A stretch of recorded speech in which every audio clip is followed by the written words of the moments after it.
on the 1800 block of Park Row Avenue. People want to be able to just live every day safely. Progress is more than welcomed. It's the outcry.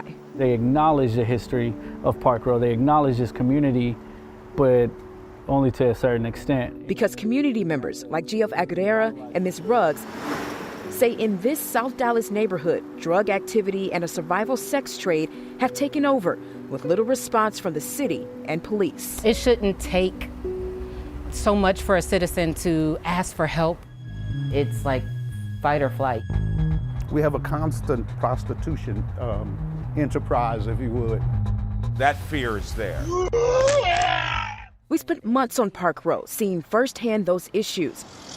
Our investigation showed DPD responded to just 2 calls from January 2024 to May 2025 out of more than 40. They say quality of life issues are considered lower priority calls. Well, that's a reflection. What do you think of my quality of life that you don't think I deserve a timely response or extra patrol? I think that is something in minority communities that's always going to be an issue. So after sitting down with the city's homeless solutions, code compliance, DPD, and Cornerstone Baptist following our investigation, We are light years better today than we were just a few years ago. we share with Geoff and Ms. Ruggs the changes these leaders say they've made, like increased patrols, sky cameras, and trash cleanups. Police presence. I do see more of an effort. Even driving and being in the area, you can see, or you can feel more of a safer presence. What it shows is that it's possible. And this possibility is what Geoff hopes stays. Do you hang on to that hope when it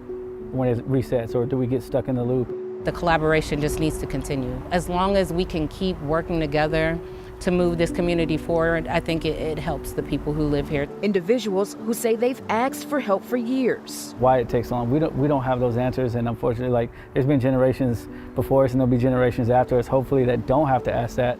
Because the hope here now is that being heard is no longer the fight. No one is asking for perfection. That's never been what we've asked for. It's just to not be ignored. But that being heard will be their new norm. Community members advocating for Park Row say the fight only continues. They're now in the process of starting a neighborhood watch program.